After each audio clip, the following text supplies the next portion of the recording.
Familia en un pueblo netamente, como es, un pueblo que se llamaba Pozo el Molle y que era un pueblo netamente agroindustrial. Agroindustrial, donde había agricultura y había ganadería fundamentalmente, y después en el campo y en el pueblo en sí había fábricas de productos lácteos, dos fábricas grandes de productos lácteos, y a, una de ellas hacía dulce de leche y cosas así, pero la otra exclusivamente hacía queso, derivado de leche, pero no tipo dulce, digamos, esas cosas no. Y ahí viví hasta casi los 14 años, hasta los 14 años, casi 15. Pues yo cumplo los años en octubre y los vinimos en junio del 67 a la ciudad de Córdoba. En realidad me parece que yo tenía una cierta curiosidad. Me interesaba un poco, de chico me interesaba el tema político. Tengo esa sensación, porque más o menos siempre estaba tratando de averiguar qué es lo que era en ese momento los partidos de actividad en ese momento, que era el radicalismo, el peronismo, el Partido Demócrata, el Movimiento de Integración y Desarrollo, el partido de Frondizi, digamos, que era y después estaba el partido con muy poca representación en la zona y en la historia, pero había algo del Partido Socialista en el pueblo, entonces era como trataba, bueno, en realidad no era fácil, en ese momento no era fácil, digamos que tener una comunicación así fluida con los adultos como tal vez se la pueda tener hoy. Entonces más que nada uno estaba escuchando, digamos, qué se decía en las casas, qué se decía en la mesa de algún bar, qué se decía por ahí en la cancha, porque íbamos a ver partidos de fútbol en el pueblo. Digamos, uno estaba con el oído un poco siempre atento, y como ser donde escuchaba hablar del peronismo era en unas casas de unos amigos que eran hijos de ferroviarios. Ahí se manifestaba un poco más claramente el tema del peronismo. Y después en otros amigos que eran más radicales, digamos, escuchaba hablar un poco más. Y después hubo una elección, pero no me acuerdo qué año, y entonces aparecieron sí o sí las actividades políticas electorales. Yo, tal vez sea cuando ganó Ilía, claro, cuando ganó Ilía.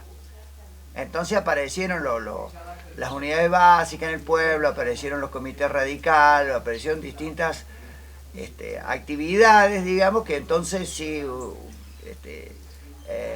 y se congregaba gente, y yo medio curioso que era, entonces anduve por ahí, por esos lugares, tratando de entender un poco la cosa, pero en sí entendía, me quedó, o sea, la imagen que me quedó era como que el peronismo era un partido que tenía buena llegada a los sectores, así como los ferroviarios, los changarines.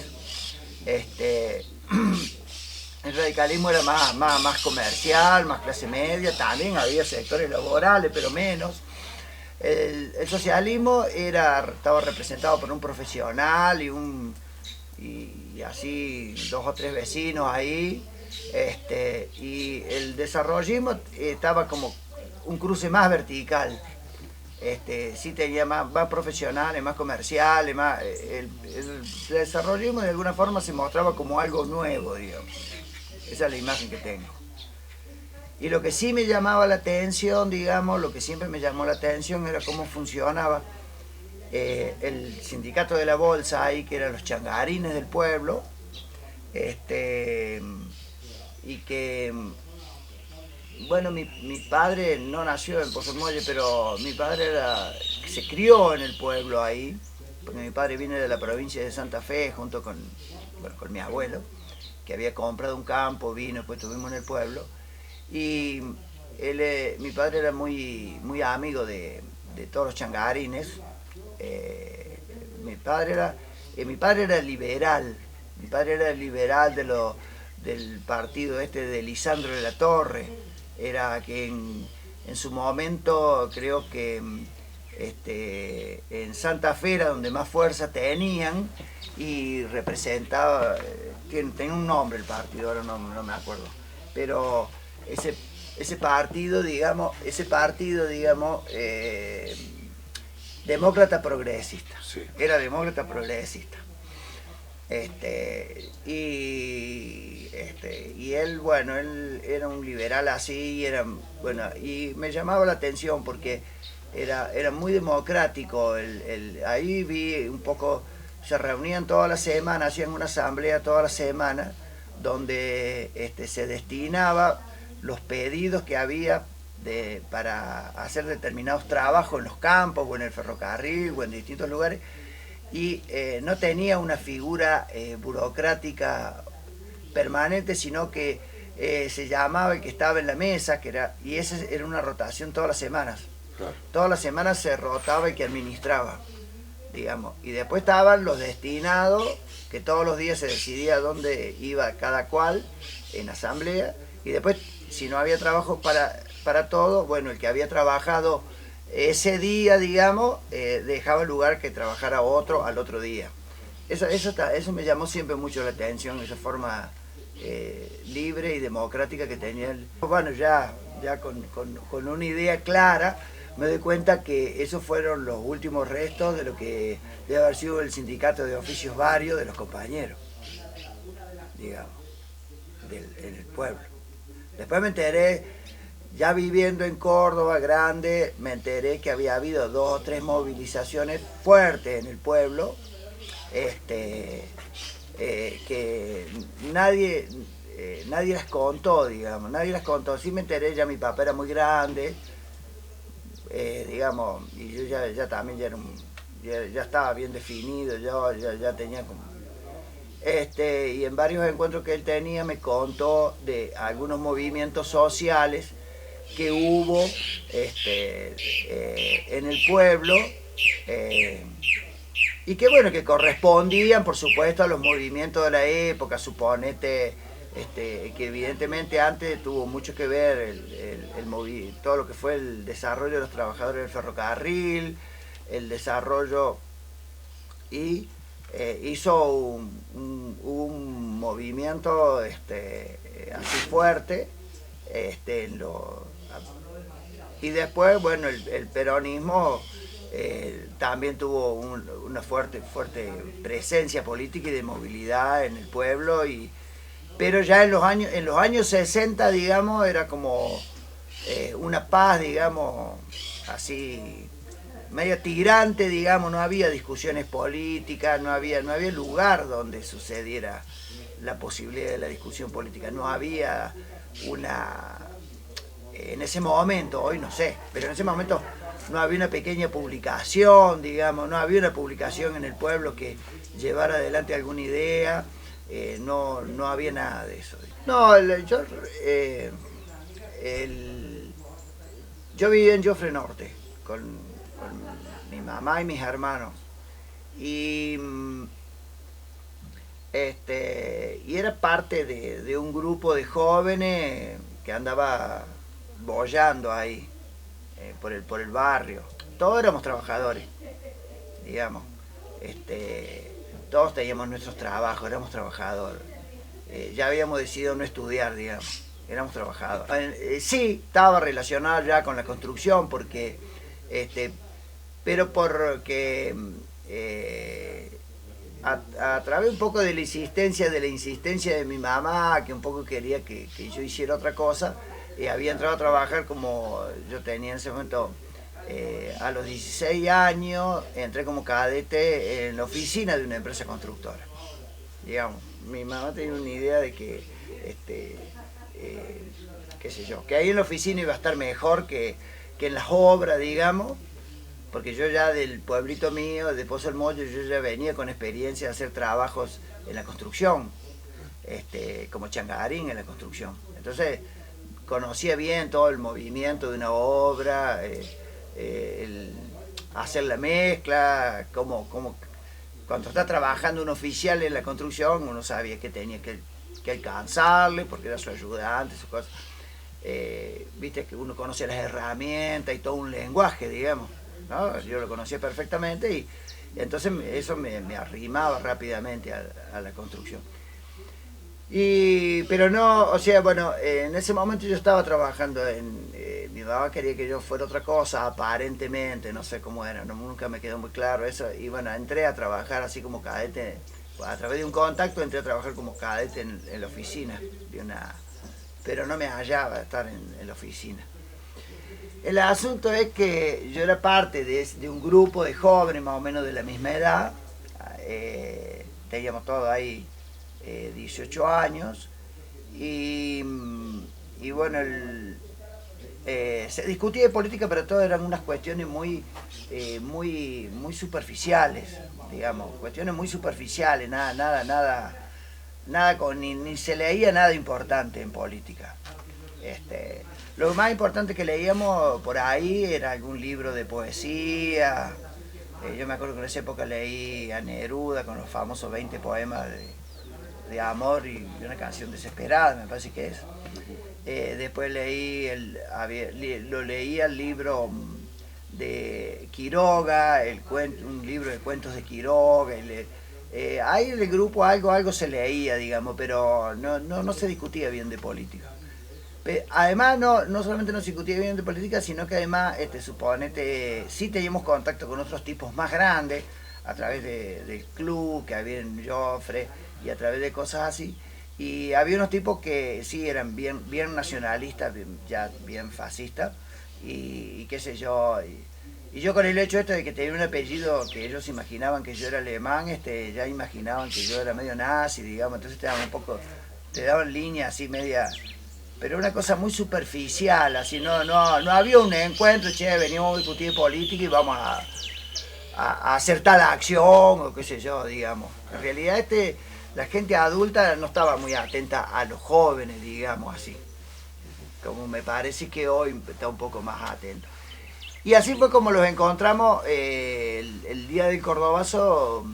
Nos encontramos en la plaza, que ese día nos fuimos a trabajar porque era huelga, había paro, nos iba a trabajar, se respetaban muchísimo los paros, se respetaban mucho, realmente en esa época un paro se paraba todo. Y entonces, bueno, el lugar natural del encuentro del grupo era en la plaza, entonces yo me acuerdo que yo me iba a la plaza para encontrarme con algunos de estos vagos amigos, con los negros, como decíamos nosotros, ¿de dónde andarán los negros? Y los negros a la mañana no podían estar en el boliche, o sea, tenían que estar en el club, estaba cerrado, en la plaza, ¿no? Así que antes de llegar a la plaza me encuentro con un par de compañeros de este grupo de amigos más, y vamos y nos llamó la atención toda una serie de idas y venidas, así, y había una asamblea de trabajadores en la plaza, de trabajadores de la Sancor, de la fábrica Sancor, había otra de una imprenta muy grande que era Ideal, después había unos talleres metalúrgicos en la zona, que ellos habían querido encolumnarse a los trabajadores hacia el centro,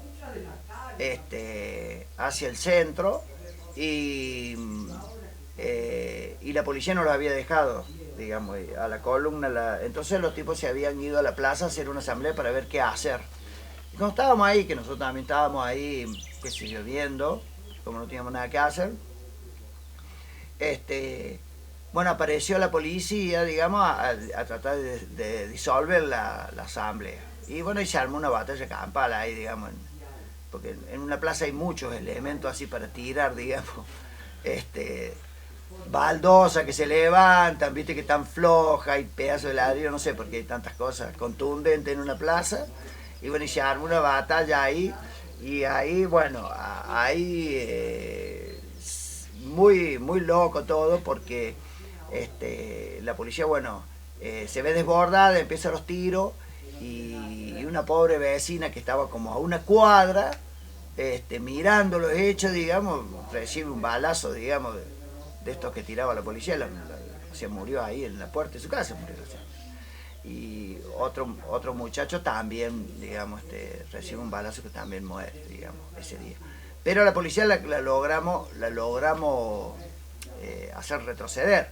La logramos hacer retroceder, la gente muy enardecida por esta gente que había sido algunos heridos y otros muertos.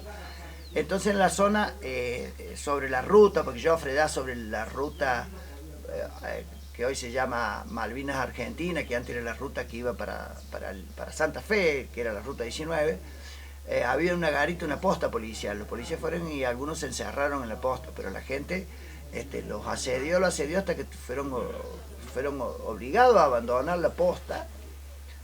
Estaba la ruta, estaban las vías, se fueron corriendo por la vía, los canos tirando tiros para cualquier lado. Ahí le pegan un balazo en una pierna a un muchacho, y la gente enardecida como estaba, todos enardecidos como estábamos, la volteamos la garita. La volteamos, la rompimos toda. La volteamos toda. Y de ahí la columna de vecinos contra, digamos, los trabajadores y vecinos, llegamos al centro de Córdoba, digamos, donde sucedían donde estaba realmente una actividad muy fuerte, digamos, del Día del Cordobazo. Y a las 5, en un momento determinado, nos dimos cuenta que la policía se había retirado, no se encontraba ningún policía por ningún lado, digamos, y fue uno de los momentos más felices de mi vida. O sea, yo me acuerdo, hemos festejado un triunfo, digamos así, del pueblo, y yo me emociono mucho, ¿no? No puedo contar bien, pero yo creo que fue como sentirse libre, digamos. Un triunfo, digamos, muy espontáneo, digamos. Si bien la CGT, bueno, estas fueron las discusiones que vinieron luego, digamos. Bueno, a partir de ese día, digamos, es que yo comienzo, como se decía tradicionalmente, la militancia, y bueno, hasta hoy, ¿no? Y lo que sí sucedió después, durante mucho tiempo, nos reuníamos en la plaza, pero ya sí discutíamos fuerte de política. Apareció gente, digamos, de organizaciones políticas, tanto del peronismo revolucionario, como troquista, como del Partido Comunista, digamos, que entonces empezaron a plantear, bueno, qué es lo que había pasado, digamos. Y ahí sí hubo un grupo, de este grupo de amigos que yo pertenecía, que sí tomó definiciones políticas, otros que no. Otros siguieron siendo los vaguitos, los negros que eran. Y nosotros, digamos, unos se incorporaron a los perros, a lo largo, otros se incorporaron a montoneros, digamos. Desgraciadamente, digamos, Joffre, el barrio Joffre, el barrio que, así, hablando como, hablando de quién pertenece realmente a un lugar, de lugar como lugar original, digamos, Joffre es el barrio que más desaparecidos tiene, digamos, ¿no? Más muertos y desaparecidos tiene en lo que es la ciudad de Córdoba, digamos. Y bueno, a mí nunca me quedó claro, digamos, el tema de lo que fue el movimiento del Cordobazo, de lo que podían ser las acciones políticas, la construcción social, y las direcciones políticas. O sea, yo veía o sea, me costaba mucho entender el tema de la contradicción entre lo que planteaba, porque nosotros sufríamos ya el tema de la burocracia sindical del peronismo, ya lo sufríamos, y con sus acciones totalmente burocráticas y traidoras, digamos, y por otro lado lo otro que te plantean que te incorporé al peronismo. Entonces eran cosas para mí medias gruesas, y no me parecía que la lucha tendría que pasar por una cuestión interna, o sea, de que había que ganarle el poder a la burocracia desde adentro del peronismo. No sé por qué, no me quedaba claro, y me parecía que era una lucha media estéril esa. Y bueno, pero sí con otro, buscando, me conecté con una gente y empecé a hacer teatro. empecé a hacer teatro, digamos, en la ciudad de Córdoba. Empecé a hacer teatro y cuando nosotros hicimos, nos fue muy bien, o sea, teníamos un grupo totalmente autogestionado de teatro, era de una escuelita de teatro así independiente, digamos, pero la escuelita se había cerrado, digamos. Entonces el grupo quedó suelto, el grupo de los actores, digamos, quedó suelto y se empezó a autogestionar, conseguimos con conexiones una persona que nos coordinara, digamos, conocido como director, pero en sí nosotros lo llamábamos coordinador, y tuvimos bastante éxito con el teatro. Hicimos una obra de Adelash, que es un dramaturgo porteño, ahora no me acuerdo el nombre, Adelash, que la obra se llama El Homo Dramaticus, y es una obra que precisamente habla en un momento habla de la represión, de la ¿no? De la gente que se quiere expresar en una manifestación, que era lo que había pasado en el Cordobazo, y es recibida a balazo, digamos, ¿no? La obra es muy fuerte, la obra. Y después hicimos otra, también tomamos distintos textos de distintas personas y hicimos una creación colectiva que se llamaba El Descenso a los Infiernos, que con eso fuimos a un festival nacional que se hizo en el Teatro IF en Buenos Aires, 73. 73. Ya 73. Te quería terminar un poquito con eso. Y bueno, ganamos un premio, o sea, anduvimos siempre, a nosotros nos fue re bien en el teatro, re bien, digamos. El asunto fue que a partir sí, de ese encuentro, de ese festival nacional, cuando volvimos a Córdoba, nos pasó dos cosas. Por un lado, nosotros tratábamos de entender y de llevar adelante el teatro laboratorio, esta idea que tenía Grotowski, y eso se nos cayó porque el grupo sintió una necesidad de una definición política, digamos. Había mucha presión en el 73 para que tuvieras una definición política, y por más que hicieras una obra como la que habíamos hecho, que yo siempre, todo por ahí, me encuentro con algunos compañeros de esa época, y nos quedamos admirados por nosotros en la obra, en El Descenso de los Infiernos, lo que denunciamos, o lo que mostramos, fue el golpe del 76. La desaparición de la gente. En el 73. En el 73. O sea, a nosotros nos llamó la atención eso, ¿no? La traición precisamente de lo que veníamos hablando, para nosotros siempre fue la traición de la burocracia, la traición de la burguesía, la represión al pueblo, y nosotros graficamos la decadencia del pueblo hay un sketch de la obra que habla de, bueno, lo representamos en que al pueblo se lo comen los piojos, ¿no?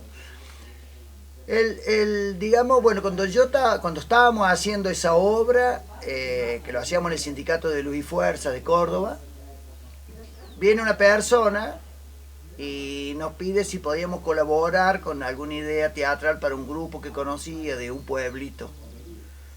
Y bueno, en realidad nosotros estábamos muy metidos en lo nuestro. Nosotros éramos actores muy profesionales, a pesar de que no ganábamos plata, pero nosotros nos reuníamos todos los días entre 3 y 4 horas a trabajar en el teatro. O sea, éramos muy profesionales en eso. Todos los días nos juntábamos a las 8 de la tarde y terminaba a las 11, a las 12 de la noche nuestros ensayos, todos los días. O sea, a leer, ¿no es cierto?, sobre teatro, a leer, a investigar, digamos, pero todo por la nuestra, digamos. Así que hemos cometido algunos errores más o menos también, pero aprendimos muchísimo y el grupo fue muy exitoso como representación teatral, digamos. A pesar de que ninguno de nosotros era universitario ni nada, fuimos premiados por la Universidad de Córdoba y todas estas cosas. El grupo se llama Teatro Estudio 1. Y era lo que había quedado de una escuelita de teatro que se llamaba Teatro Córdoba, una cosa así, no me acuerdo bien ahora. El asunto es que el grupo entonces empieza con su planteo político interno, son muy influenciados por el Buenaventura, este director colombiano, tipo muy PC, a mí no me cayó para nada en gracia. Y el grupo termina exigiéndose a sí mismo una definición. Y entonces los compañeros se plantean, entonces la mayoría de ellos se plantean asumir el marxismo-leninismo como definición política. Y entonces yo quedé afuera automáticamente porque yo ya había tenido contacto con los anarquistas y entonces quedé sin pelearme, si bien hubo discusión política. Además parte del grupo es chupado, como quien dice, e incorporado, no chupado, por la FAL, la Fuerza Armada de Liberación, incorporado dentro de eso. Y bueno, yo me fui a hacer, tan fuerte fue la cosa que entonces yo también sentí que sí, que el anarquismo era lo que a mí me parecía que tenía que ser, y para mí y para los demás, digamos, y me fui a vivir en comunidad en Colonia Lola, digamos. Me fui incluso en mi casa, me fui a vivir en comunidad, digamos, en Colonia Lola. Claro, yo te había empezado a contar que aparece la Graciela Saur con su hermana y nos invita. Y el grupo, como te decía, que estaba muy cerrado en sus cosas, no le dieron bola. Yo voy a ir. No sé, o sea, me pareció una gente tan linda y que te venía a plantear una cosa tan concreta, que vayas a ayudar a un grupo de jóvenes con algunas ideas de teatro. Y bueno, fuimos a Cañada de Machado, que era un pueblito que estaba precisamente por la ruta 19, cerca de Río Primero. Fuimos a Cañada de Machado y ahí Graciela es la que me presenta a Jorge, a Pirucha, que eran los que estaban tratando de llevar adelante una tarea con el grupo juvenil del pueblo. Pero ya la comunidad en sí también estaba que en Colonia, digamos, la comunidad ahí en Río Primero, en Cañada de Machado, estaba que se desarmaba, digamos, y también el cordobazo los había sacudido a la comunidad internamente de una forma que entonces deciden a venir a Córdoba a hacer una comunidad. Y ahí es donde yo también, bueno, encajo con ellos y armamos la comunidad en Colonia Lola.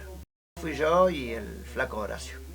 El Flaco Horacio había llegado precisamente un poco guiado por Graciela, que en su casa trabajaba una señora que era de Colonia Lola, una empleada doméstica. Y a través de esta señora, Graciela tenía una fuerte base cristiana, digamos. Muy cuestionado, el cristianismo no era de ir a misa, pero sí había tenido una fuerte participación en grupos solidarios cristianos y se dio cuenta que eso no te llevaba a ningún lado, que la cosa en sí, digamos, lo esencial de ese momento, digamos, era la presión social, a partir del cordobazo, la presión social que había a una definición política y qué es lo que querías hacer. O sea, suponete, vos eras un joven y viste como el juego del flipper, que hay una pelotita que va rebotando. Entonces vos eras un joven y empezabas a tomar contacto con grupos y te incorporaban o te rechazaban, ¿viste? Pero no te dejaban quieto, ¿no? O sea, a partir del cordobazo, digamos, se logra instalar la discusión política como nunca en la historia de la ciudad de Córdoba, en todos lados. Y se acaba la paz del hogar, esa paz burguesa, donde acá de esto no se discute, acá de esto no se habla, no, se acabó eso. O sea, la juventud impone la discusión política, digamos, la definición política y la construcción, o sea, muy fuerte la idea de la construcción del socialismo, digamos. Lo que pasa es que fue el cómo, digamos, la idea del socialismo, digamos, lo tuvo el peronismo revolucionario, lo tenían los trotskistas, lo tenía el Partido Comunista, lo tenían los anarquistas, todos lo tenían, digamos, hasta ciertos sectores del radicalismo, de no sé de dónde sacaban, pero ellos encontraban que un tal Rojo, creo que había un radical por ahí que había tirado alguna vez alguna idea socialista, entonces también había como sectores de la juventud radical que también hablaban de socialismo, digamos, fue una efervescencia, digamos, en la toma de conciencia, digamos, la toma de conciencia. Y lo interesante, por otro lado, era que había casi mejores condiciones laborales, proporcionalmente, hablando así, había mejores condiciones laborales que hoy. No había tanto trabajo negro, el trabajo proporcionalmente, por eso te digo, si bien hoy se consume más cosas, estaba muy bien remunerado el trabajo en ese momento. Vos no te olvides que Adel Kriegenbasen, que era el economista de Onganía, cuando cae después del Cordobazo, y esto quiero decirlo porque Onganía realmente cae después del Cordobazo, y no como dice el historiador que anda acá por Buenos Aires, que es muy famoso ahora, ¿cómo se llama? Que tiene programas de televisión y todo, un señorcito de lente, medio como de barbita, así, sale mucho en televisión, yo voy a acordar. Que dice que a Onganía lo volteó la muerte de... cae con, no sé, con una muerte que sucede en Buenos Aires, no sé si la muerte la muerte de Aramburu. Que la muerte de Aramburu hace que caiga Onganía. Pero nosotros Onganía cae por el conflicto social que reina en el país, digamos, no por la muerte de Aramburu, digamos. Especialmente Montonero, con la muerte de Aramburu, lo que trae, intenta y lo logra, es ponerse a la cabeza del movimiento social, digamos. Porque en sí, digamos, el peronismo internamente, por un lado, y como cualquier otro ser sensible, tenía una pica muy grande con Aramburu por sus fusilamientos. Si bien yo no lo había vivido, digamos, porque eso sucedió en el 56, digamos, pero había llegado a mí el tema de los fusilamientos de Aramburu como con una presencia, un presente, era un presente, digamos. Y Montonero, digamos, logra ponerse a la cabeza de digamos así, como una organización muy, muy fuerte, digamos. Y yo lo vivo a eso, sí, políticamente, digamos, ¿no? Pero Onganía en sí cae por el movimiento social, digamos. Y Adel Kriegenbasen es una imagen muy fuerte que tengo yo, porque al último no le fue mal a Kriegenbasen, porque él cuando renuncia, se tienen que ir, digamos, como ministro de Economía, se va con el McNamara al Banco Mundial, con McNamara, que el McNamara era un personaje, un yanqui muy destacado, digamos, en la estrategia política internacional, digamos. Se va como segundón ahí, así que le fue bastante bien, digamos, el último pierde acá, pero fue ubicado rápidamente en el contexto internacional. Y el tipo antes de subir el avión en Ezeiza, el tipo dice, me echaron los trabajadores mejor pagos del país, ¿no? Y era porque la discusión no era económica, la discusión era netamente política, ¿no? Era netamente, o sea, un sector social políticamente muy esclarecido. Y digamos que esos son los hechos que hay que rescatar de la historia, digamos. Y digamos, bueno, entonces, digamos, dentro de todo ese empuje, digamos, porque había una fuerza centrífuga muy fuerte, digamos, era imposible que vos te hagas el sonso. De último podías no participar en nada, como mucha gente no participó en nada, pero no quiere decir que no te lleguen las cosas, que no te enteres, que no sepas, porque si no era tu hermano, era tu primo, era tu amigo, era tu tío. Gente cerca tuyo eran tus compañeros de trabajo o de estudio, o del grupo que iban a jugar al fútbol, o del club, porque desaparecidos hay tipos sindicalistas, estudiantes, profesionales, tipos que participaban de clubes de fútbol, tipos que participaban, o sea, además eso, la fuerza social, digamos, de la construcción social llegó a todos lados, digamos, a lo que son las villas miserias, a los barrios, o sea, la organización y esa idea de la construcción del socialismo penetró en toda la sociedad. En toda la sociedad. Por eso la represión tuvo que ser como fue. O sea, no bastaba con meter los tipos en cana solamente. Porque al principio lo hicieron así. Lo metieron a Tosco en cana, metieron un determinado sector en cana, compañeros también habían caído en cana, o sea, pero la efervescencia social no se paraba, metiendo a algunos tipos en cana, digamos. No se solucionaba y tampoco se podía meter a todo el mundo en cana, digamos. Y acá es donde se equivoca los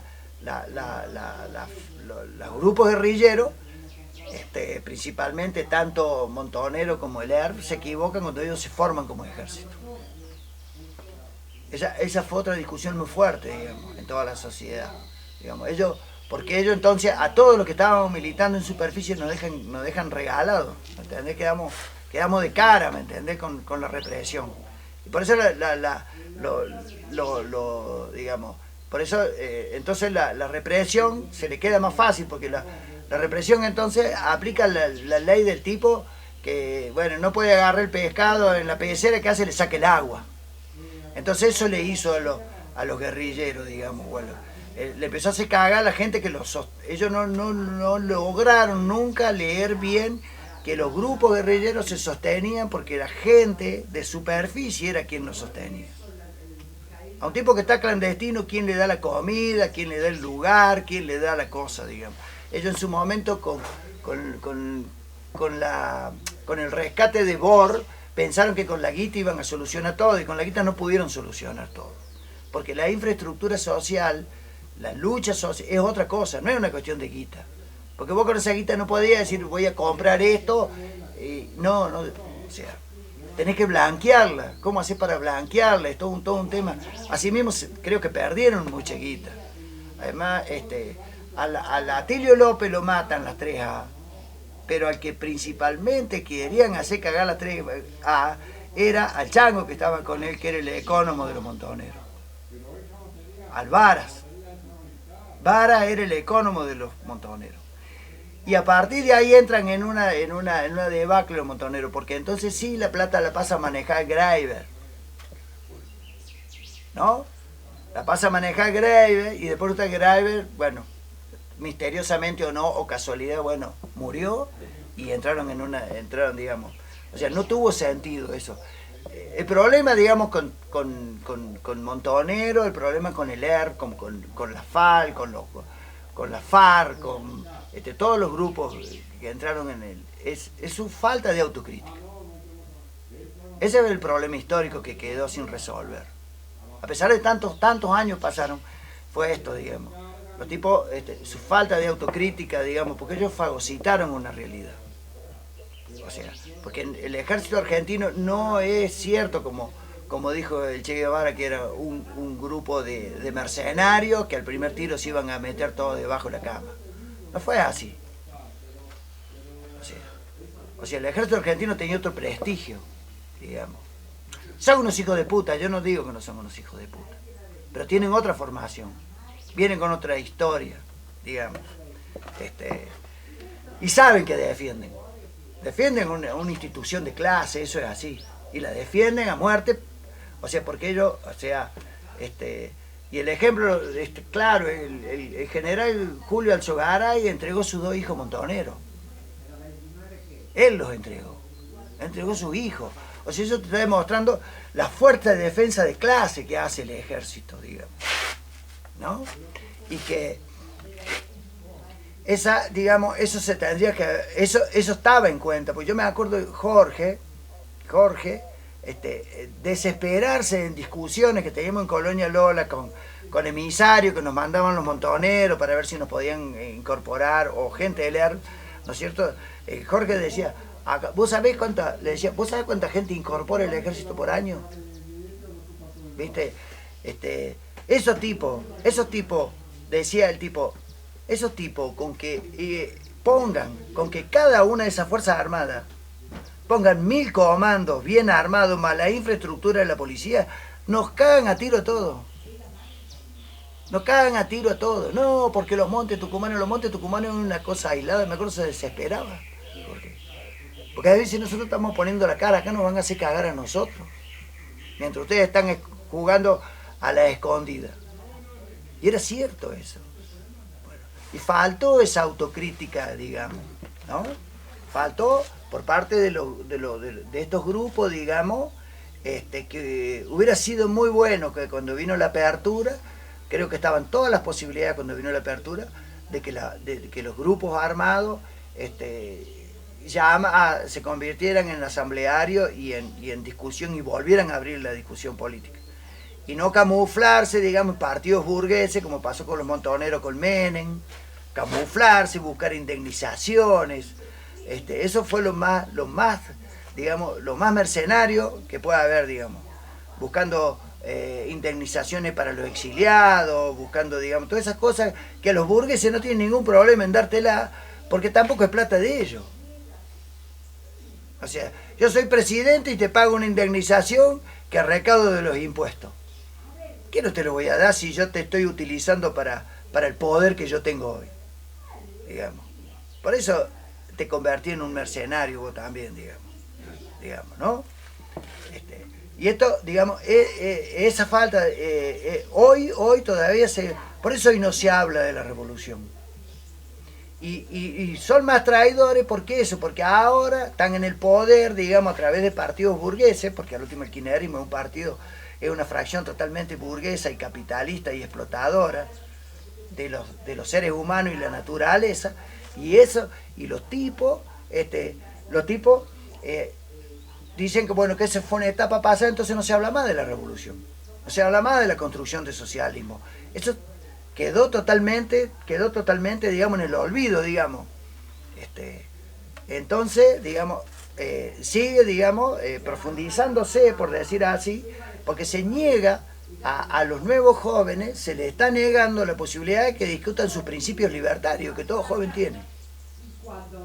No digo libertario por anarquista, sino el impulso hormonal de ser libre que tienen los jóvenes. Y si no tienen la posibilidad, si vos no tenés la posibilidad de discutir de la revolución, no tenés posibilidad de discutir de la libertad. O sea, porque además, para ser libre hay que ser rebelde. O sea, no hay otra forma. Si vos no sos rebelde, no podés ser libre. Y si no discutís sobre la revolución, no discutís sobre la construcción de la ley, que te genera la libertad. La libertad te genera construcciones. Entonces las construcciones, bueno, el sistema muy bien lo logró correr en cosas que son muy buenas, que yo no digo que estén mal, pero que es el feminismo, que es el pacifismo, que las minorías sexuales, que se pueden casar, todas esas cosas también, yo no digo que estén mal. Pero todo lo que es la idea de la rebeldía y de la revolución se trasladó ahí, digamos, ¿no? Pero no se discute la cuestión económica, no se discute la distribución de la riqueza. O sea, esto, digamos, el tema, y esas son traiciones, no tengo otra palabra, soy medio limitado en el lenguaje, por decir así, traiciones, maniobras precisamente de los sectores que nunca permitieron que exista la autocrítica, digamos. Sí, más con Lorenzo, sí, Lorenzo es un tipo muy preocupado, muy ocupado y muy preocupado por la discusión, y él escribía y venía siempre con sus escritos, y él venía y te estaba jodiendo siempre. Bueno, ¿qué estás leyendo? Por supuesto que uno laburaba, militaba yo en el grupo juvenil, y bueno, también le tenía que dar un poco de artículo a alguna chica, digamos, porque uno también tenía que tener el placer del amor, digamos. Entonces estábamos medio limitados con el tiempo, pero sí, en algún momento leíamos algo. Por un lado los circulares, y por otro lado, bueno, cosas que siempre llegaban de Buenos Aires. Buenos Aires siempre ha sido una gran productora de cosas. A través de la biblioteca José Ingeniero. O sea, a través de la gente que estaba ahí en la biblioteca, llegaban libros nuevos, ¿no es cierto? Llegaban especialmente de proyección, ¿no es cierto? Libros de proyección, y otras publicaciones, digamos. Y yo a Lele lo conocí cuando, ya te digo que me invitaron para ir a ver ese grupo de teatro de Cañada de Machado. Y bueno, era parte de la comunidad, Lele era parte de la comunidad, este hombre mayor, digamos, y yo entiendo que Lele el Jorge, el Carlos, la Pirucha en su cotidianidad, en su voraz cuestión de la realidad, que también el laburo, el amor, la militancia, los tenían, que ellos, el L fue el tipo que me escuchó, digamos. Fue el tipo que, yo me acuerdo, yo empecé a ir, nosotros siempre teníamos actuaciones los sábados y los domingos. Pero yo iba los domingos, iba bien tempranito y me volvía porque la tarde a la noche tenía actuaciones. Cuando no tenía actuaciones, entonces me sabía ir el sábado y me quedaba hasta el domingo, digamos. Y fue el tipo que me escuchó, digamos, ¿no? Con el que hablé, con el que tomé mate. Y él es el que me insinúa, digamos, en un momento, que por una charla que tuvimos, que tenía que leer el libro que es La propiedad de Proudhon, para que pudiéramos seguir hablando. Bueno, léete esto y, digamos, ¿no? Y bueno, a mí me gustó el libro, o sea, me gustó, me pareció muy bueno el libro, digamos, y sí, bueno, digamos que ahí, digamos, fui, digamos, como realmente descubriendo cosas de mi interior, digamos, que me llevaban a adherir, digamos, al anarquismo, al socialismo libertario, ¿no? Y así, digamos, o sea, también leí, de Proudhon leí ¿Qué es la propiedad? Y leí, empecé a leer un libro que se llamaba Sistema de las contradicciones económicas o Filosofía de la miseria, pero no lo... ya leí otras cosas, lo leí bastante y después ya lo dejé por leer otras cosas, más del momento, digamos. Bueno, en Colonia Lola se hicieron demasiadas cosas, digamos, precisamente por motor de la misma gente del barrio. La historia fue bastantes veces contada ya, que comienza con el flaco que es maestro y comienza haciendo apoyo escolar en un garaje de una casa. A chicos que después descubren que no era apoyo escolar para chicos que iban a la escuela, sino que era clase directamente para chicos que por ser de zonas marginadas habían sido echadas de la escuela oficial por problemas de conducta. Había dos escuelas en la zona, y bueno, estos chicos habían quedado afuera de la escuela. Y Chili, salí, déjame un minuto. Y eso fue, bueno, y como todo trabajo de autogestión, había un trabajo con los chicos y con los padres de los chicos. Y después también se fueron incorporando bastantes chicos. Yo, y no sabría decirte el número, pero más de 20 chicos seguro. Así, no, el número exacto no sé, pero más de 20 chicos yo he visto. Y entonces con los padres, más el grupo juvenil, digamos, que yo participaba y que veníamos armando así de poquito, que nos juntábamos a jugar al fútbol y cosas. Se decide un día tomar el centro vecinal, que era todo un edificio, no era muy grande, pero había una salita de primeros auxilios y al lado, así pegado, había dos habitaciones grandes, que vos pasabas por el medio de una entrada ancha, ibas a una cancha de básquet que tenía un escenario.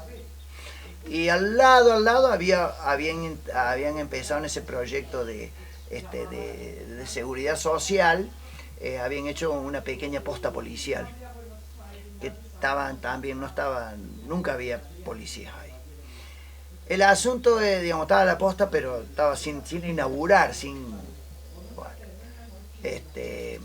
el asunto fue que, bueno, se tomó el centro vecinal y para que la escuelita funcionara ahí. Porque los tipos del centro vecinal se habían negado a prestar el centro vecinal para que funcionara la escuela. Y en eso estaba el flaco, la Graciela, había otros docentes más.